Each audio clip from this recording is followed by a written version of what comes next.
இதான் என்ட்ரன்ஸ், இதான் main entrance.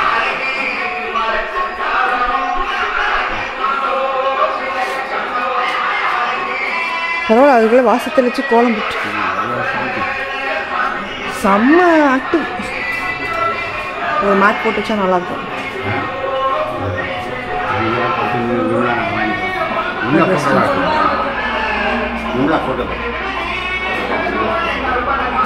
வந்து விட்டு போட்டுருவோம். இதான் எங்கள் முன்னோர்கள். நாங்கள் வந்து விட்டு போட்டுருவோம். இதான் எங்கள் முன்னோர்கள். யார் இது? பெரியாங்க அப்போவே படிச்சிருக்காங்க. அப்பயே கோட் சூட்டுப்பா.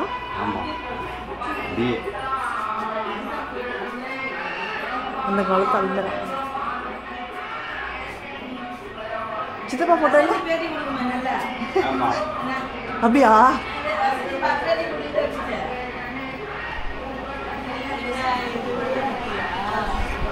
கிராமத்தில் வந்துட்டு எல்லாருமே சிட்டி மாதிரி ட்ரெஸ் பண்ணிட்டு வந்திருக்கீங்கப்பா.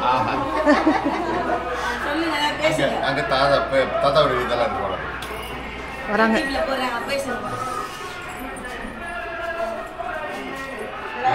ஐயா ஐயா ஆமா, நம்ம ராஜன் தாத்தாவுடைய அப்பா. அந்த அந்த பாட்டி முத்தம், இதுதான் பழைய முத்தெடுது. முத்தத்தோடு உள்ளது. மழை வந்தா தண்ணி வரும். மழை வந்து சோபடிக்கிறதுக்காக முதல் கட்டம், அதாவது முதல் கட்டம் ரெண்டாவது கட்டம் கட்டுறது. இதை முதல் கட்டு ரெண்டாவது கட்டுப்பாங்க. இது முதல்ல கட்டினது. அப்புறம் கொஞ்சம் பணம் வந்தப்பறம் அடுத்த கட்டு கட்டுவாங்க. அந்த மாதிரி அதில் மேலே நெல் ஸ்டோரேஜில் இடம் இருக்குது. மேலே பார்த்தீங்கன்னா தெரியும். ரெண்டாவது கட்டம் கட்டினது கொஞ்ச நாள் முதல்ல அது கட்டி முடிச்சோன்னா அப்புறம் ரெண்டாவது கட்டுவாங்க. இதே மேலே ஸ்டோரேஜ், இது மேலே நெல் ஸ்டோரேஜுக்காக உள்ள இடம் அது. இது ஃபுல்லாக ஸ்டோரேஜ். அந்த வெளிலேருந்து பார்த்தா நம்மளுடைய ஸ்பேஸ் எவ்வளோ ஸ்பேஸ் இருக்குன்றது தெரியும். இதெல்லாம் படத்தில் பார்த்துருக்கு. முக்கியமான விஷயம் இந்த ஆட்டுக்கல்.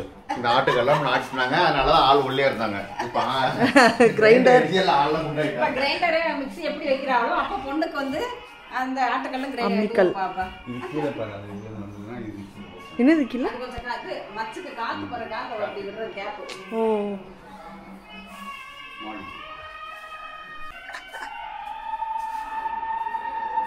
இல்லை இப்போ இதெல்லாம் கிடைக்குதா? கிடைக்குதுல்ல. இப்போ இதெல்லாம் காஸ்ட்லி ஆயிடுச்சு. விண்டேஜ்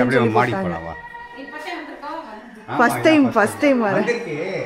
சின்ன வயசு என் தங்கச்சி கல்யாணம்.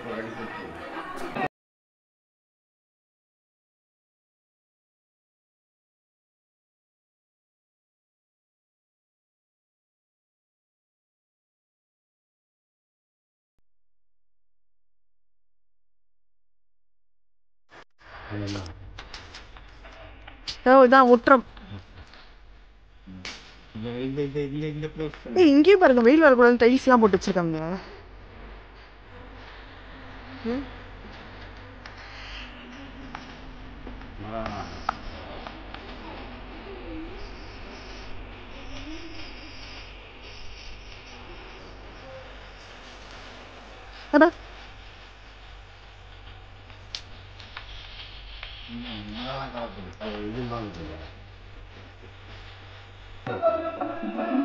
ஸோ நாங்கள் வந்து காரைக்குடியில் ஒரு கிராமத்தில் தான் இருக்கோம். இங்கே பார்த்தீங்கன்னா இந்த காரைக்குடி ஸ்டைலில் அந்த நீங்கள் பார்த்த மாதிரி வீடுகள் ஒரு இடத்துல இருக்குது.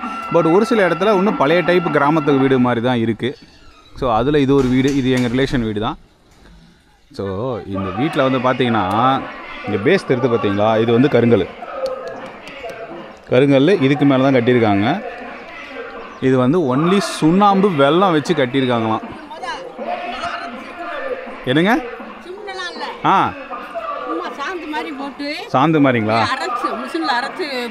அப்படிங்களா? அதான் கல், இது கருங்கல். பூசினது சுண்ணாம்பு. ஆமாம் ஆமாம், அதான் அதுக்கு தான் போகிறோம். ஆ ஸோ இந்த பில்டிங் பார்த்திங்கன்னா சிமெண்ட்டே இல்லாமல் இத்தனை வருஷம் இருக்குது. பட் இருந்தாலும் அது சின்ன சின்ன கிராக்ஸ்லாம் இருக்க தான் செய்யும். ஏன்னா இத்தனை வருஷம் இது அப்படியே இருக்குன்னாக்கா எவ்வளோ பெரிய விஷயம் அப்படின்னு பாருங்கள். அந்த டைம்லலாம் வீடு பார்த்திங்கன்னா ஒரு அரண்மனை மாதிரி தான் கட்டியிருக்காங்க. ஓப்பனாக சொல்லணும்னா நிறைய வாசல் வச்சு அந்த வீடுக்குள்ளேயும் போகலாம். இப்போ நம்ம டூர் போகலாம். ஆனால் இப்போ நம்ம மெயினாக வந்தது பார்த்திங்கன்னா இந்த பம்பு செட்டுக்கு தான் வந்திருக்கோம். இந்த பம்பு செட்டு சென்னையில் கிடைக்காது. அதனால் இங்கே வந்து என் பொண்ணை வந்து குளிப்பாட்டுறதுக்கு கூப்பிட்டு வந்திருக்கேன். என் பொண்ணு இங்கே தான் வந்து இதான் ஃபஸ்ட் டைம் அவள் வந்து பம்பு செட்டில் குளிக்கிறா. சென்னையில் இந்த மாதிரி ஒரு தோட்டம் வச்சு வீடு கட்டினா எவ்வளோ சூப்பராக இருக்கும், நல்லா இருக்கும்ல. நான் அங்கே வைங்க, அப்படியே தூக்கி வைக்கிறா. இறங்கலாம் அஷிகா, நீங்கள் இறங்கலாம். தண்ணி நனையாமல், தலை நனையாமல். உட்காருங்க.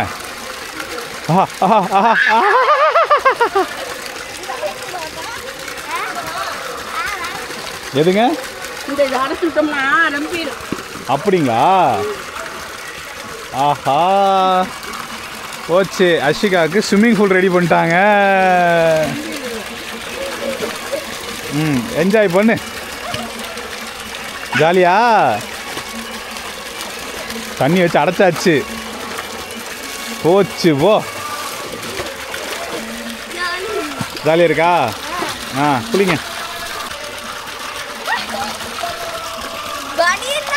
பரவாயில்ல பரவாயில்ல, குளிங்க.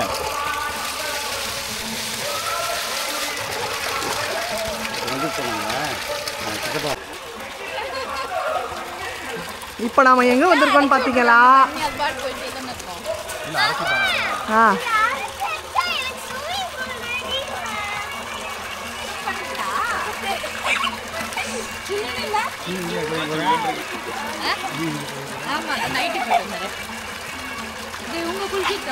ஆமாம்,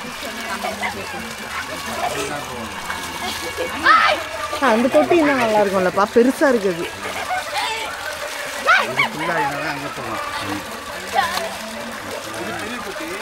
ஆமாம், பெருசு.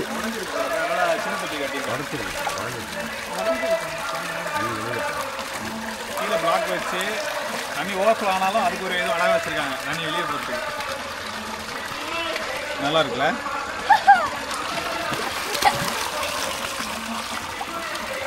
குளிங்க குளிங்க. அது நம்ம வந்து அதெல்லாம் வந்துட வேண்டியதான் வருஷம் வருஷம். இந்த மாட்டை ஓ, மாடிக்கிட்ட போயிட்டு வந்துடும். இது பேக் சைடு. இதான் ஜல்லிக்கட்டுக்கு போகுமாப்பா? இது கூட இன்னும் மாதம். இது இதெல்லாம் சும்மா இங்கே தான் வந்து இறங்கணும். இது பேக் சைடு.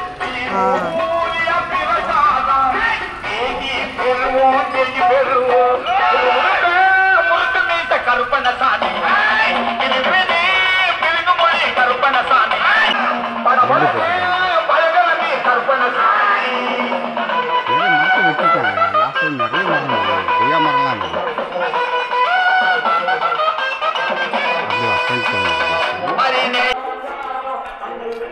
இது வந்து பரம்பரை இவங்களுக்குன்னு சும்மா ஒரு வீட்டுக்கு ஒரு காவல் தெய்வம் இருக்குன்ற மாதிரி பிள்ளையார் கோயில் வச்சுருக்காங்க.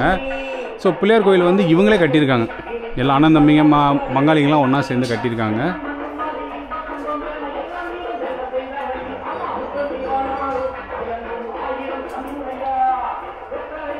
ஸோ அப்படி இங்கே பார்த்தீங்கன்னா பின்னாடி அவங்க வீடு. ஸோ வீட்டுக்கு பின்னாடி தோப்புலேயே ஒரு சின்ன கோயில் மாதிரி இது பண்ணியிருக்காங்க. என்ன ஒரு தாட் ப்ராசஸ், என்ன ஒரு யோசனை பண்ணி அழகாக அவங்க தோட்டத்திலே வந்து அழகாக ஒரு கோயில், வயல்வெளி பின்னாடி. நல்லா இருக்குல்ல? நல்ல ஒரு வைபான ஒரு இடம். காலைல எழுந்திரிச்சோடனே அழகாக பச்சை பசேல்னு ஒரு வயல்வெளியை பார்த்துட்டு சந்தோஷமாக இருக்கலாம். இதெல்லாம் நமக்கு எங்கே கிடைக்கும்? சென்னையில் இது மாதிரிலாம் கிடைக்குமா? வாய்ப்பே இல்லை. இவ்வளோ பெரிய இடம் சென்னையில் வாங்கணுன்னா எத்தனை கோடி செலவு பண்ணணும் நீங்களே யோசிச்சிங்க. பம்பு செட்டு பக்கத்துலேயே வேறு லெவல். அப்படியே காலைல எழுந்திரிச்சோமா, பல் தேய்ச்சோமா, அப்படியே குளித்தோமா, மறுபடியும் வீட்டுக்கு போனோமா, சந்தோஷமாக இருக்கலாம். வேப்பா மரம் சூப்பர். அம்மா எறும்பு. அங்கே பண்ணை வச்சுருக்காங்க, மாட்டு பண்ணை அதெல்லாம் அங்கே இருக்குது.